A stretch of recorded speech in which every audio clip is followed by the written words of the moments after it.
and welcome back to my channel. This is Samiksha and you are most welcome at Beauty with Brain YouTube channel. Here I will discuss most important part of MSc Chemistry. We will discuss notes, strategies and classes for all over the syllabus according to UP University. So I am sure most important part of spectroscopy and today's topic is shielding and deshielding effect. इस channel पे आपको English and Hindi दोनों languages की मैं classes मिल जाएंगी, तो कोई problem language का इशू नहीं रहेगा किसी भी स्टूडेंट को। आई नो कि मेरे काफ़ी ज़्यादा स्टूडेंट हैं जो कि हिंदी मीडियम से हैं, तो उन्हें भी कोई प्रॉब्लम नहीं होगी। मेरी जो लैंग्वेज है वो आपके इंग्लिश और हिंदी मिक्स करके होगी कि हर एक स्टूडेंट के लिए वो यूज़फुल रहे।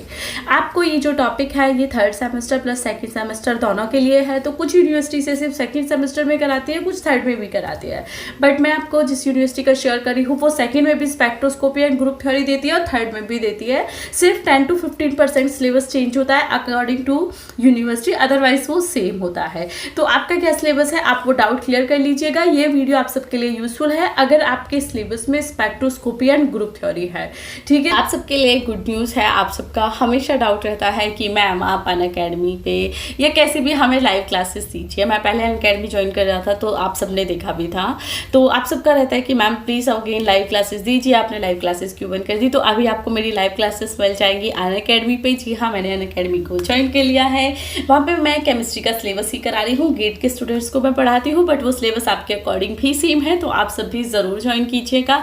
सभी डिटेल मैंने वीडियो के डिस्क्रिप्शन में दे दी, आप देख सकते हो। कल यानी कि 21 नवंबर को मेरी क्लास है 12:10 PM से, यानी कि दोपहर में आपको क्लास मिलेगी। उसकी लिंक मैं वीडियो के डिस्क्रिप्शन में मेंशन कर दूंगी। कल का मेरा टॉपिक रहेगा आपका वेस्पर थ्योरी, जो कि बहुत इंपॉर्टेंट है। वेस्पर थ्योरी की कुछ कंडीशंस हैं जो कोई नहीं करा था और आपके भी एग्जाम में वो आती है, तो वो कंडीशंस मैं कल शेयर करूंगी क्लास में, तो लाइव क्लास को ज़रूर ज्वाइन कर लीजिएगा। सभी लिंक मैं वीडियो के डिस्क्रिप्शन में प्लस कमेंट सेक्शन में पिन कर दूंगी, जिससे कि आप सब उसे ईजिली देख पाओ और आप सबके लिए ईजिली है, यूजफुल है, नॉट ईजिली बट यूजफुल भी है।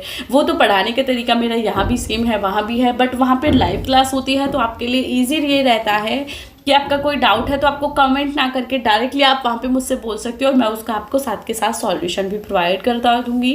तो उसके लिए आप इजीली अनअकैडमी ज्वाइन कर लीजिएगा लिंक के थ्रू। आई होप कि आपके लिए क्लासेस बहुत ज़्यादा यूजफुल रहेगी और जो ज्वाइन करेंगे जाके उन्हें तो डेफिनेटली यूजफुल मिलेगी ही। करी हूँ वो सेकेंड में भी स्पेक्ट्रोस्कोपी एंड ग्रुप थ्योरी देती है और थर्ड में भी देती है। सिर्फ 10 to 15% सिलेबस चेंज होता है अकॉर्डिंग टू यूनिवर्सिटी, अदरवाइज वो सेम होता है। तो आपका क्या सिलेबस है आप वो डाउट क्लियर कर लीजिएगा। ये वीडियो आप सबके लिए यूजफुल है अगर आपके सिलेबस में स्पेक्ट्रोस्कोपी एंड ग्रुप थ्योरी है। ठीक है, तो शील्डिंग एंड डिशील्डिंग, सबसे पहले जब मैं टॉपिक शेयर करती हूँ तो मेरा इंपॉर्टेंट पॉइंट होता है कि ये जो क्वेश्चन है वो किस टाइप से आया हुआ है और कितने नंबर का आया हुआ है किसी भी यूनिवर्सिटी में। फॉर एग्जाम्पल अगर मैं शेयर करती हूँ तो आपका जो शील्डिंग एंड डीशील्डिंग इफेक्ट है वो आपका लॉन्ग में मिलता है आपको देखने के लिए, और लॉन्ग आपको पता है कि 10 मार्क्स का होता है। ठीक है, तो 10 मार्क्स का ये क्वेश्चन है, कभी कभी शॉर्ट में भी मिल जाता है, तो वो इशू नहीं रहता कि शॉर्ट लॉन्ग कैसे मिलेगा। मटेरियल आपको मैं इनफ कराऊंगी। अगर लॉन्ग में भी आता है तो मैं बताती हूँ, लॉन्ग में ही आता है शॉर्ट नोट करके। आपने बहुत बार देखा होगा, शायद मैं थोड़ा स्पीड में बोल रही हूँ, या आपने बहुत बार देखा होगा कि जब हम पेपर देखते हैं लॉन्ग में तो वहाँ पे क्या होता है कि शॉर्ट में आपको शॉर्ट नोट लिखने के लिए 10 to 5 या 5 to 8 टॉपिक्स मेंशन कर देते हैं, बट वो लॉन्ग का सेक्शन होता है। तो ऐसे ही आपका शील्डिंग और डीशील्डिंग वहाँ पे आ जाता है। ठीक है, या तो शील्डिंग एंड डीशील्डिंग अब मैं इफेक्ट चेंज कर देती हूँ, कलर चेंज कर देती हूँ पहले पेन का, क्योंकि सेम हो रहा है। आपका कोई डाउट है तो you can definitely comment here, आपको सॉल्यूशन मिलता है। अभी मैंने व्हाट्सएप का ग्रुप भी बना दिया जिससे कि आप सभी स्टूडेंट मुझसे कनेक्ट रहो। इंस्टाग्राम पे भी है, आप इंस्टाग्राम पे डायरेक्ट फॉलो कर सकते हो। इंस्टाग्राम पे मैं नोट्स शेयर करती रहती हूँ थ्रू द पोस्ट, ओके। और इंस्टाग्राम पे आपको थोड़ा जल्दी रिप्लाई मिल जाता है, तो आप इंस्टाग्राम और व्हाट्सएप दोनों पे कनेक्ट कर सकते हो, ओके। या सो शील्डिंग एंड डीशील्डिंग इफेक्ट आपका NMR के चैप्टर में है। अब टॉपिक स्टार्ट कर देते हैं, इंट्रो काफ़ी हो गया। देखिए, hydrogen nuclei in a molecule are surrounded by electronic charge which shielded the nucleus from the influence of a applied field. जो आपका हाइड्रोजन एटम होता है NMR सिग्नल में, तो उसके चारों तरफ ये हाइड्रोजन है, इसके चारों तरफ कुछ इलेक्ट्रॉनिक चार्ज होता है, it may be a positive, it may be a negative. तो वो क्या करता है, जो आपका हाइड्रोजन है, जो आपका यहाँ पे न्यूक्लियस है, उसे इन्फ्लुएंस करता है जो अप्लाइड फील्ड है उससे, प्लस उसके लिए एक शील्ड का काम भी करता है।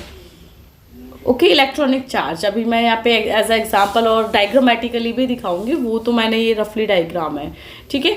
या then evidently greater the electron density around the proton, greater will be the induced secondary magnetic field which oppose the applied field। ठीक है, इसका कहना है कि इलेक्ट्रॉन प्रोटॉन के चारों तरफ जो डेंसिटी होगी वो अगर इंड्यूस सेकेंडरी मैग्नेटिक फील्ड के अपोज होगी या फिर अप्लाइड होगी। फॉर एग्जांपल देखिए, ये यहाँ पे क्या है, अप्लाइड, ठीक है।